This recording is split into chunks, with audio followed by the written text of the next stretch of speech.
প্রতিদিন পটলের ঝাল ঝোল খেয়ে খেয়ে বোর হয়ে গেছেন, তাহলে আজকের আমার এই রেসিপিটা আপনাদের অনেক কাজে লাগবে। তো নমস্কার বন্ধুরা, স্বাদবাহারের পক্ষ থেকে আপনাদের সবাইকে জানাই অনেক অনেক স্বাগত।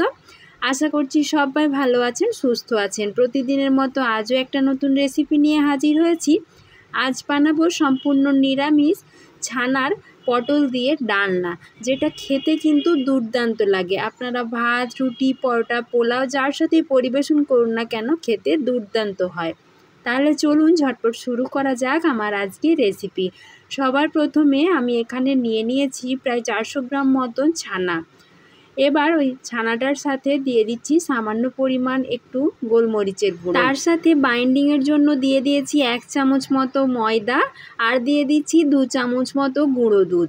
অবশ্যই ছানাটা যদি কাটিয়ে নেন তাহলে খুব ভালো করে জল ঝরিয়ে তারপর রান্নাটা করতে হবে। এবার ছানাটা হাত দিয়ে বেশ কিছুক্ষণ সময়ের জন্য ভালো করে মেখে নিতে হবে, যাতে ছানাটা একটু মোলায়েম হয়ে যায়। এবার আমি ছানাটা হাত দিয়ে চেপে চেপে বড়ার শেপ করে নিচ্ছি। আপনাদের যদি ছানাটা মাখার সময় মনে হয় যে জল জলে লাগছে, তাহলে ময়দাটা 1 চামচের জায়গায় 1.5 চামচ বা 2 চামচ দেবেন। তার বেশি কিন্তু দিলে একদমই খেতে ভালো লাগবে না। একই রকমভাবে আমি সমস্ত ছানার বড়াগুলো তৈরি করে নিয়েছি। অন্যদিকে আমি আগের থেকে বড় বড় করে পটলগুলো কেটে নিয়েছি। আমি একটা বড় সাইজের পটল এভাবে 2 টুকরো করে কেটে নিয়েছি। এবার পটলগুলোর সাথে পরিমাণ মতো লবণ আর হলুদ ভালো করে একটু মাখিয়ে নেব। ভিডিওটা প্রথম থেকে শেষ পর্যন্ত দেখার জন্য আপনাদের কাছে অনুরোধ রইল। এবার আমি কড়াইতে বসিয়ে দিয়েছি বেশ কিছুটা পরিমাণ সরষের তেল। তেলটা ভালোভাবে গরম হয়ে গেলে আমি একটা একটা করে ছানার বড়া তেলের ওপর ছেড়ে দিচ্ছি, তবে একসাথে সবগুলো বড়া দেব না। তেলটা ভালোভাবে গরম করে নেওয়ার পর গ্যাসের ফ্লেমটা মিডিয়ামে রেখে বড়াগুলো ভেজে নিতে হবে, তা না হলে বড়াগুলোর দুটো পাশ চুঁয়ে যাবে এবং খেতে ভালো লাগবে না। কিছুক্ষণ সময়ের জন্য একটা পাশ ভেজে নেবার পর আরেকটা পাশ আমি খুন্তি দিয়ে উল্টে নিচ্ছি, যাতে দুটো দিকই লাল লাল করে ভালো করে সুন্দরভাবে ভাজা হয়ে যায়। দেখুন বড়াগুলো কিন্তু দুটো দিকই সুন্দরভাবে ভাজা হয়ে গেছে। এবার খুব সাবধানে বড়াগুলো আমি তেল ঝরিয়ে তুলে নিচ্ছি। এখন ওই তেলে আগের থেকে যে পটলগুলো নুন হলুদ মাখিয়ে রেখে দিয়েছিলাম সেইগুলোও দিয়ে দিচ্ছি। পটলগুলো একটু সময় নিয়ে লাল লাল করে ভেজে নিতে হবে, তবে আমি এখানে খুব বেশি লাল করে পটলগুলো ভাজিনি। পটলগুলো আমার ভাজা হয়ে গেছে, এখন পটলগুলো আমি তেল ঝরিয়ে তুলে নেব। আমি এখানে পটল আর ছানার বড়া দিয়ে তরকারিটা বানাচ্ছি। আপনাদের যদি মনে হয় তাহলে খুব সামান্য পরিমাণ বড় বড় টুকরো করে আলুও দিতে পারেন। এবার পটলগুলো তুলে নেবার পর ওই তেলে আমি কয়েকটা গোটা গরম মশলা, একটা তেজপাতা আর খুব সামান্য পরিমাণ একটু গোটা জিরে ফোড়নে দিয়ে দিচ্ছি। ফোড়নটা ভাজা হয়ে গেলে সুন্দর মিষ্টি গন্ধ বার হলে আমি আগের থেকে একটা বাটিতে পরিমাণ মতো হলুদ গুঁড়ো, জিরের গুঁড়ো, ধনে গুঁড়ো আর লঙ্কার গুঁড়ো জল দিয়ে গুলে রেখেছিলাম, সেটা তেলের ওপর দিয়ে একটু কষিয়ে নেব। এরকমভাবে যে কোনো রান্না করলে কিন্তু তরকারির কালারটা বেশ সুন্দর হয়। এবার দিয়ে দিচ্ছি 1 চামচ মতো আদা বাটা। তারপর দিয়ে দিচ্ছি টমেটো আর কাঁচা লঙ্কা বাটা। আমি এখানে দুটো বড় সাইজের টমেটো আর 3-4টে মতন কাঁচা লঙ্কা একসাথে বেটে নিয়েছিলাম, সেই মিশ্রণটাই দিয়ে দিচ্ছি। এবার সব কিছু ভালো করে অনেকক্ষণ সময় ধরে কষিয়ে নিতে হবে, তা না হলে আদার কাঁচা গন্ধ লাগলে খেতে কিন্তু একদম ভালো লাগবে না। অন্যদিকে আমি 12টা মতন কাজু বাদাম ভালো করে বেটে নিয়েছিলাম, সেই কাজু বাদাম বাটাটাও এখানে দিয়ে দিলাম, দিয়ে ভালো করে একটু কষিয়ে নিচ্ছি। এখন দিয়ে দিচ্ছি স্বাদ মতো লবণ।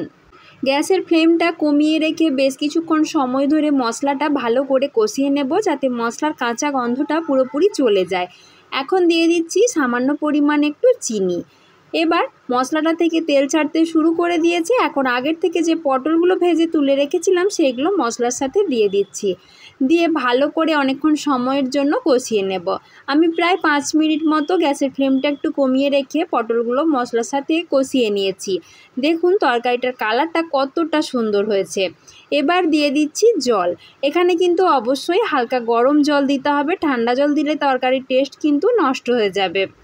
এবার পটলগুলো দিয়ে বেশ কিছুক্ষণ সময়ের জন্য গ্রেভিটা একটু ফুটিয়ে নেব। তারপর ঢাকা দিয়ে গ্যাসের ফ্লেমটা আবারও একটু মিডিয়ামে করে দিয়ে প্রায় 7 থেকে 10 মিনিট মতো একটু ফুটিয়ে নেব, যাতে পটলগুলো ভালো করে সেদ্ধ হয়ে যায়। 10 মিনিট পর ফিরে এসেছি, ঢাকাটা খুলে নিয়েছি। পটলগুলো কিন্তু এখন অনেকটাই নরম হয়ে গেছে। এবার আমি যে ছানার বড়াগুলো ভেজে তুলে রেখেছিলাম সেই ছানার বড়াগুলো দিয়ে দিচ্ছি। ছানার বড়াগুলো দেওয়ার সময় কিন্তু জলের পরিমাণটা একটু বেশিই রাখতে হবে, কারণ বড়াগুলো কিন্তু জলটা অনেকটাই টেনে নেবে। এবার বড়াগুলো ভালো করে উল্টে পাল্টে গ্রেভির সাথে মিশিয়ে দিচ্ছি। তবে খুব বেশি নাড়ানাড়ি করা যাবে না, কারণ ছানার বড়া খুবই নরম, খুন্তি লাগলে ভেঙে যেতে পারে। ছানার বড়াগুলো দেবার পর আর বেশিক্ষণ সময়ের জন্য ফোটাবো না, প্রায় 2-3 মিনিট মতো একটু ফুটিয়ে নিয়েছি। এখন দিয়ে দিচ্ছি 1 চামচ মতো গাওয়া ঘি। গাওয়া ঘিটা কিন্তু অবশ্যই দেবেন, যে কোনো নিরামিষ রান্নায় গাওয়া ঘিটা দিলে তার স্বাদটা বেশ ভালো হয়। আর দিয়ে দিচ্ছি 1/2 চামচ মতো গরম মশলার গুঁড়ো। তার সাথে দিয়ে দেব শুকনো করা ধনেপাতা। আমি এখানে ধনেপাতাটা শুকনো করে রেখেছিলাম, আপনাদের কাছে যদি ফ্রেশ ধনেপাতা থাকে তাহলে দেবেন, আর যদি নাও থাকে তাহলে না দিলেও কোনো ক্ষতি নেই। এবার সব কিছু আবারও খুন্তি দিয়ে খুব সাবধানে একটু মিশিয়ে নিচ্ছি, কারণ বড়াগুলো কিন্তু ভিজে বেশ অনেকটা বড় বড় হয়ে গেছে আর খুব নরমও হয়ে গেছে। এই সময় খুন্তি লাগলেই কিন্তু বড়াগুলো ভেঙে যাবে। তাহলেই তৈরি হয়ে গেল আমার আজকের এই সম্পূর্ণ নিরামিষ পটল দিয়ে ছানার রান্না।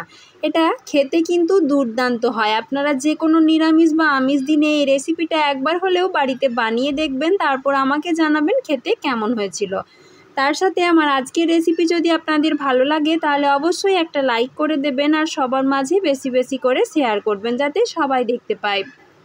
তার সাথে চ্যানেলে নতুন হলে প্লিজ চ্যানেলটাকে সাবস্ক্রাইব করে দেবেন, তা না হলে এরকম নতুন নতুন রেসিপি আপনি মিস করে যাবেন। আজকের মতো এই পর্যন্তই। সবাই ভালো থাকবেন, সুস্থ থাকবেন। ধন্যবাদ।